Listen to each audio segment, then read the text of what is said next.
Are Ryan Day and Jim Knowles being too hard on the Buckeyes defense?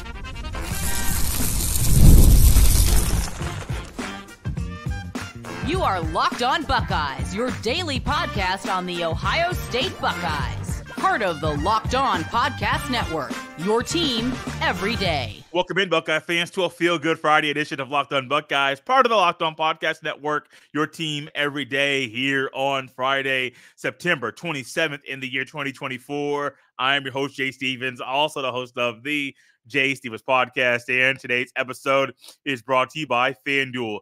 Place your first $5 bet, and you'll get started with $200 in bonus bets guaranteed. Visit FanDuel.com to get started. Tomorrow is Ohio State's Big Ten opener. It is against a solid Michigan State team. The defense at Michigan State is better than you probably think, and Michigan State's quarterback can test the Buckeyes' defense. I think all that goes into why Ryan Day is putting pressure on the entire team, and Jim Knowles is putting pressure on the side of the ball that he coaches. When you're going into Big Ten play, you have to raise your level of play because the things you did in the G5 against a group of high schools, that won't fly. You did a lot of good things, a lot of great things in those games the Buckeyes defense did.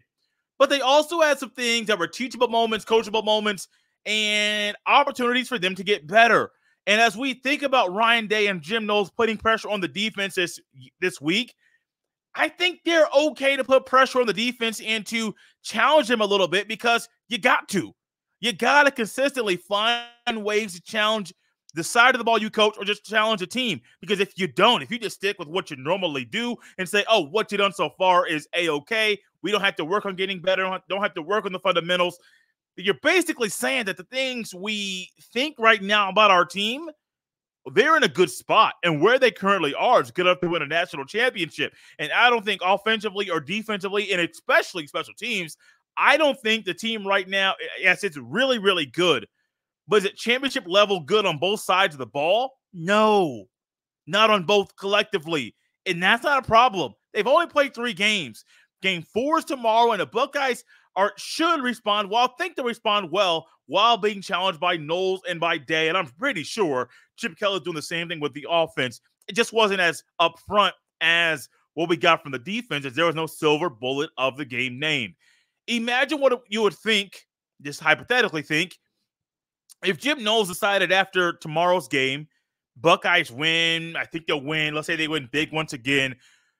But let's just say 2 weeks in a row, Jim Knowles does not name his silver bullet of the game. And you believe there's somebody worthy of that honor. Then you might say, is this going to be a trend? Is this a psychological thing? Or is this just a coach being too hard on his players? And I think that's real. Those are both realistic thoughts. I think even after last week, if you say, well, is he being realistic? Or is this a way to challenge the players? I think both of those things are ways to kind of think about that being a decision that Jim Knowles made a week ago. But I do think, though, especially up front, as Ryan Day talked about getting sacks and getting pressure on the quarterback, and maybe sometimes you don't get a sack, it doesn't show up in the stat sheet, but you end up getting pressure and altering the timing or altering the spot the quarterback throws the ball. I do think it all starts up front. A week ago, what do we find? 0-step or 1-step drops by Stone Earl, Marshall's quarterback, which did limit the amount of time, ultimately, that Ohio State's guys had a chance to get to the quarterback.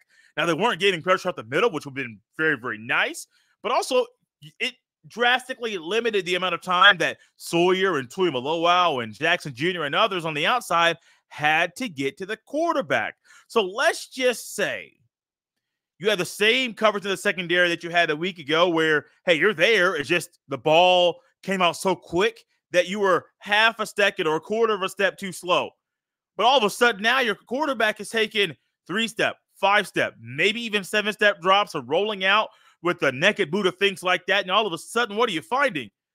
The guys that weren't getting home a week ago are stepping up, and their motor is going in a way that it didn't go a week ago or didn't go previously this year, and you're getting sacks, you're getting more pressures, you're getting more tip balls. Those things will help the secondary. We all know this. This is things that you know about defense. The best way to help your coverage is not having an elite corner on the outside. It's getting pressure with your front four. or getting pressure in general. But if you boil it down to just getting pressure with your front four or your 3 or 4 down linemen, that leaves your secondary and your linebackers to roam free and cover like they need to, like they want to. And so I do think tomorrow, as I think Michigan State's offensive line is going to allow Ohio State's defensive line to have a little bit of success in the pass rush. Also, Ohio State's offense will kind of inflate that lead a little bit early, will put Michigan State in some obvious passing situations because they'll be trying to catch up very, very quickly. You're going to find Tuimoloau and Sawyer having more success rushing the passer. One, the offense is going to allow them to, but two, maybe more importantly, their motor is going to be going a whole lot faster and a whole lot harder, not just because of what the offense is allowing them to do, but because they are challenged by Ryan Day and Jim Knowles and they're responding in the right way. I do think, though, offensively, I mean, they're challenging them as well, but it's not as drastic to the naked eye or the clear eye because the offense is flowing pretty well. But the one thing I think they want to do is, hey, should we have to punt in this game? If the answer is no, then what can we do to consistently put points on the board every single drive? And I'm not saying that it has to be a touchdown every time the Buckeyes offense is on the field, but let's just say the Buckeyes kick 3 field goals or 2 field goals in this game. Is that ultimately a failure? Now, if you get down to the red zone and ultimately the defense stops you, okay, cool. Like, chalk it up to good defensive play. The defense did enough to slow you down at that time in the red zone. They forced you to kick a field goal. Like, I wouldn't be upset about that. However, that could be something that down the road that field goal could come back to bite Ohio State when you're playing the better teams in the conference. Michigan State's not one of the top tier or the second tier in the conference, but they are solid, and they will test Ohio State defense specifically. And I can't wait to see. I know we're talking about the front and the secondary. What about those linebackers? Because speaking about Aiden Childs and how he's going to be a dual threat guy and he'll challenge Ohio State in different ways than any of the other three quarterbacks that Ohio State has faced have, I do think those linebackers, and if Jim Knowles decides to have a spy, may it be Arvell Reese, may it be Sonny Styles, I'm not exact. I don't think it's Cody Simon, and I don't think it's CJ Hicks. May it be Sonny Styles, may it be Arvell Reese. Let's just say, I think my gut says Arvell Reese, if they decide to have somebody spy the quarterback, which I think would be very, very wise. Y'all, I can't wait to see exactly how the Buckeyes defense responds, and if that does ultimately kind of open up things for the defensive lineman at Ohio State to have their name show up in the box score via sack or TFL or tip ball, things like that. Keep in mind, it's possible that Tyleik Williams plays tomorrow. That has still not been officially announced, but if he does, that does help the defense, immediately help the defense get more pressure on the quarterback. Jeremiah Smith started his Buckeye career playing phenomenal ball. Will that catapult him into being the best receiver in the Big Ten at the end of the season? We'll talk about that next. This episode is brought to you by Robinhood Gold. With Robinhood Gold, you don't need a silver spoon to eat up the financial favors of the 1%. Robinhood Gold allows others to get the rates and perks usually reserved for the high society. Now the resourceful individual with Robinhood Gold can earn the very liberal rate of 4.5% APY on uninvested cash, receive unlimited 1% deposit bonuses, and be rewarded with a handsome 3% retirement boost on an IRA account. Robinhood Gold provides the privileges of a high net worth for any net worth. These generous benefits are now available for only $5 per month. The new gold standard is here with Robinhood Gold. Sign up at Robinhood.com/gold. Terms apply for product-specific disclosures. Visit Robinhood.com/gold. Investing involves risk. Rate may change. Gold membership is offered by Robinhood Gold, LLC. This episode is also brought to you by Billiards Plus. Billiards Plus has the best selection of pool tables, game tables, shuffleboard tables, and more. And the best service in Central Ohio.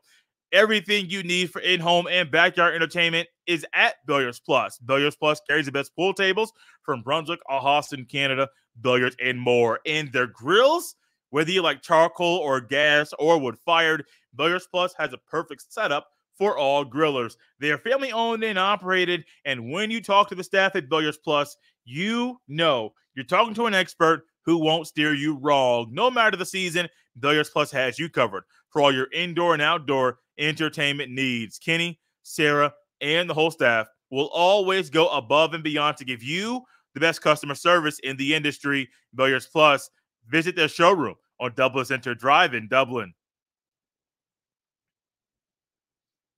Thank you for making Locked On Buckeyes your first listen every day.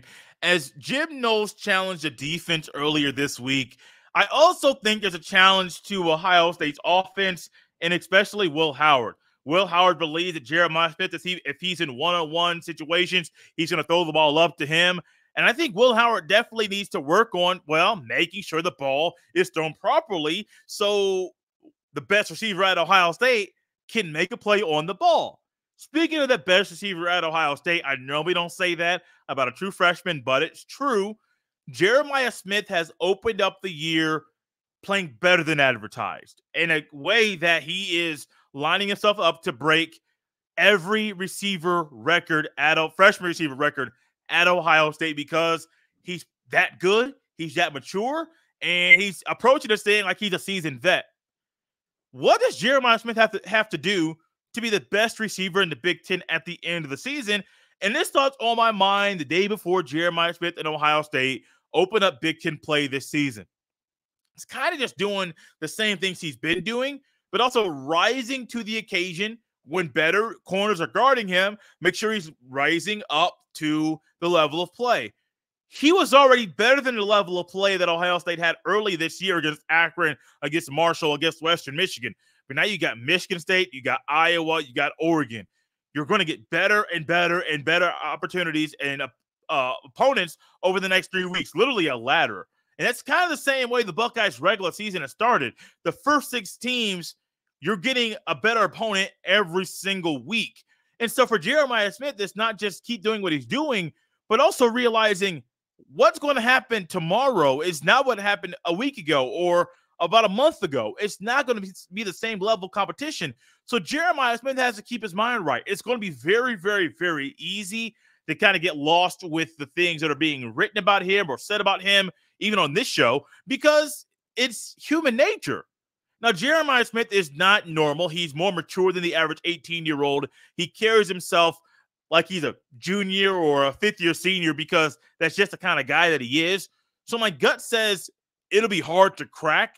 For him to crack, it'll be very, very hard for him to fall into the trap of listening to everything and letting that stuff get into your brain and cause you to get a big ego. It will be very, very hard, but it can happen. But Jeremiah Smith has to just keep playing his game and not really worrying about anything else. But also, even on the deep ball that was an interception to that's owned by Will Howard, Jeremiah Smith took full accountability. It said that was on him. His split was too wide. So even the things about the splits and the minor, somewhat minor details to some, but they could be major in the play, details of the game, he is saying, no, that was on me. That wasn't on Will Howard. His split was not the way it should have been.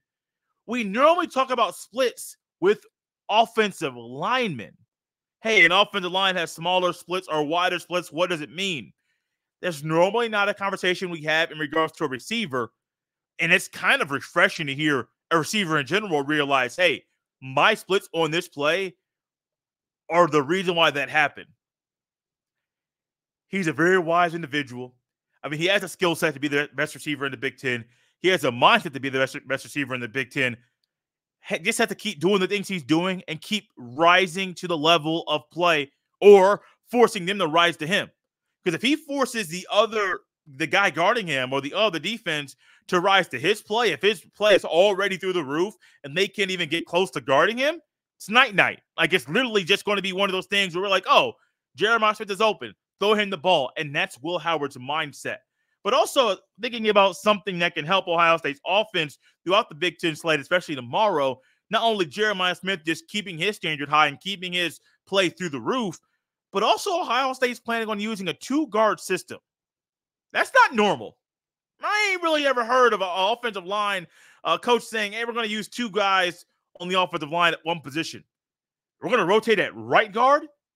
Now, that could be a slippery slope, and I don't know how long this is going to last. I don't know if this is Justin Fry's decision or Ryan Day's decision. I know the two guys, Tegra Shabola and Austin Saraville, they have earned the right to play. That doesn't mean that they are going to play. And I'm very, very curious if this decides to change maybe tomorrow against Michigan State or down the road against another Big Ten opponent, because this just doesn't seem right. It may work to perfection. I don't know. Austin Saraville and Tegra Shabola have played really good ball this year. I'm not saying they have not. But I have never in my life heard of a team rotating and playing two guards, right guards.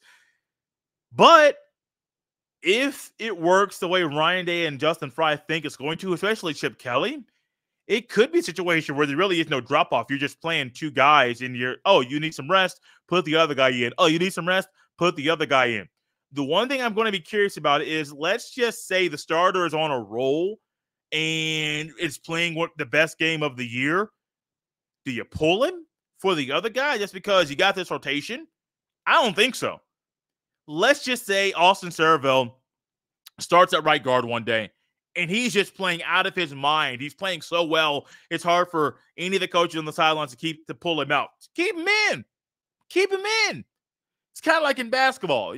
We all saw Steph Curry in the Olympics as he hit that golden dagger. What do we know? If Steph Curry is cooking, give him the rock. If Quinshon Judkins is toting the rock in a way that he is one of the best backs in the country, give him the rock. If Jeremiah Smith is open or Jeremiah Smith has one-on-one coverage and you believe, hey, if you are one-on-one with somebody, I'm going to throw the ball to you for you to make a play, then do it. It's kind of the same thing. If one of these two guys is rolling, don't pull them out, because that could be the one thing that messes up the flow of the offense, because changing one thing on the offensive line could either be really positive or really negative. One thing I think will be really positive is the outcome of tomorrow's game, as the last segment of this show will be not about Ohio State, primarily going to be about things going on at UNLV. We're going to unveil the score prediction for tomorrow a little bit earlier in the show than normal. Tomorrow, I do believe Ohio State beats Michigan State 42-10. It wouldn't shock me if Ohio State gave up a touchdown on their opening drive again. It's the scripted plays, and that's the kind of time when the offense should move right down the field to score. But outside of that, I don't think Michigan State will really have much success offensively. That field goal, I think, will come in the latter part of the third quarter, early part of the fourth. I just truly think that Ohio State's too good, and Michigan State, it will not be able to handle Ohio State's firepower on offense. And the defense will respond very, very well while being challenged. They were challenged a week ago. They've been challenged all week, and I do think they'll rise to the occasion while being challenged, and it's all going to be shown on Front Street on the Peacock tomorrow night under the lights at Spartan Stadium. What's going on at UNLV, and could it happen in Columbus? I'll tell you next. This episode is brought to you by FanDuel. Hey, NFL fans, you can start the season with a big return on FanDuel. It's America's #1 sportsbook. So when you get a hunch in the middle of the game, you can check out the latest stats, view live play-by-play, and so much more on the same page where you place your bets. You'll get started with $200 in bonus bets guaranteed when you place your first $5 bet. Y'all, that's so good. It's too good not to say twice. You'll get started with $200 in bonus bets guaranteed when you place your first $5 bet. All the action goes down at FanDuel.com. Thank you for making Locked On Buckeyes your first listen every day. So I have been trying to decide in my brain if I'm going to go into this UNLV debacle or kind of leave it for other shows to talk about. But then as I was thinking about this, what's going on at UNLV could very easily happen at Ohio State. UNLV had a quarterback, I believe his name's Matthew Sluka, who ended up deciding to redshirt into the portal in September due to some NIL disputes. He was promised something verbally. It was never in a written contract. The things that were in a contract, the school and the collective decided to, hey, we're going to honor what was in. Thank you for making Locked On Buckeyes your first listen every day. So what's going on at UNLV was something that I was kind of up in the air about bringing here on the show. But then the thought in my mind was, well, if it's happening at UNLV, it can definitely happen at Ohio State. So Matthew Sluka's a quarterback, the main subject of conversation here. He decided to redshirt after UNLV is in a great spot. They stay on this path that they are currently on to make the playoff at the end of the year. He decided to redshirt into the portal over some NIL disputes. There's some iffiness with his agent. There's some iffiness with what was promised via contract, signed contract, and what was promised via a verbal agreement. And that whole thing kind of got things muddied in the water. An assistant coach I read at one place kind of promised some things, and there was just this back and forth, and bad information was given, and somebody was demanding some money from the school. The school said no, and if they didn't give this money, he was going to leave, and he decided to, I'm going to leave the school. I'm going to make a decision about myself and my money and my well-being, and my business decision is not about me finishing the season with this team. It's about me going to get my money and trying to see what I am worth on the open market. I'm going to forsake my team. I'm not going to keep going on this path we're on right now, which is very successful. I'm going to focus on me. That's basically what's happening, along with the adults in the room failing the player. I believe there's a lot of wrongs here. I have never been okay with guys not finishing the season. Now, I am on the record, and I'll say it again, with the way the transfer portal, and when it opens, it's very, very weird if I'm a guy that is, let's just say Kyle McCord. Kyle McCord entered the portal the very moment that it opened, which is in the middle of the season as Ohio State's preparing to play in the bowl game. Your starting quarterback for 12 games last year all of a sudden leaves the team. Why? To go in the portal. He's in a weird spot. Do you finish the regular season and risk not going to the opportunity that's best for you? Or, excuse me, do you finish the season and risk not going to a place that's the best fit for you? Or do you enter the portal right away and go to the spot that's the best fit for you? It's very, very weird how the decision makers are making these decisions. In regards to Matthew Sluka, first off, you got to make sure your agent is the right kind of guy. You have to do your homework. I understand you're young, so sometimes it's not so much on you. It's for your people who are around you, your parents, and making sure that your agent is, one, licensed, because there are reports that the agent that he had was an unlicensed agent, which is a whole nother can of worms in regards to the things that make the story a whole lot weirder than it already is. So you have an unlicensed agent. There are verbal agreements, and those verbal agreements are not kept. The things that were contractually obligated, I believe, are kept. And all this is basically to show that, hey, what's going on via NIL, it's not what NIL is. Now, there's two parts to NIL. The endorsement portion, and basically the stuff that was done under the table, but now it's more public now. The stuff that was done under the table, or it's now more public, that is where things get very, very odd, and things get very, very cloudy and very, very gray. The stuff that's done via endorsement deals like it's supposed to be. I mean, I saw Will Howard's name on a bag of chips, or picture on a bag of chips. Marvin Harrison Jr. had a deal with the Monarch, the machine he used to work out with to catch balls in the offseason or during the season. There are good things in NIL where you're literally capitalizing on your name, image, and likeness via endorsements like you're supposed to. Not the stuff where the collectors are basically saying, hey, we got this pool of money. We're going to throw it at a player. What does he have to do to get the money? Come to school. Literally, it's another way for pay for play, and that's what kind of Matthew Sluka was looking for. This could happen at Ohio State. 100% this could happen at Ohio State. Also, Matthew Sluka entering the portal in September? Don't quit on your team, man. No. What was it? USC defensive lineman Bear Alexander is deciding to redshirt this year at this point of the season in September. De'Aaron King did a thing in Houston a few years ago, and I was not a fan of it. Deciding to, you can play 4 games and then redshirt. Come on, man. What are we doing? Why are we quitting on our team? Ohio State had a couple players a couple years ago that decided to quit on the team in the middle of the season. I believe one of them got kicked off, either left the team in the middle of the game or got kicked off the team in the middle of the game. Forget that the player's name, but all I know is, what are we doing? Are we truly teaching athletes the importance of finishing and the importance of a team? Because what we have right now, and I heard Ben Hartsock on College Sports Today talk about Leonard Fournette and Christian McCaffrey being agent zeros as far as, hey, they're opting out of bowl games. I've never been cool with opting out of bowl games. I understand why people do it. Ultimately, you're quitting on your team. When Quinn Ewers, and I'm going to throw his name in here on purpose, when he decided to reclassify, come to Ohio State, and not play a senior year of high school, that came down at the end of July, early August. Ohio State was about to start fall camp. He's saying, hey, we've been grinding all summer, all off season for our final year down here in Texas high school football, which is the best in the country. Hey, we're trying to win another ring. What are we going to do? Well, y'all going to do it. I'm going to be focusing on me and those dollars and cents. I understand the financial part of it. But even Quinn Ewers quit on his high school football team. And these guys right now, quitting on your team in the middle of the season, don't sit well with me. Quitting on your team in general does not sit well with me. And it wouldn't shock me if down the road it comes out that guys are giving verbal agreements. They're giving this money.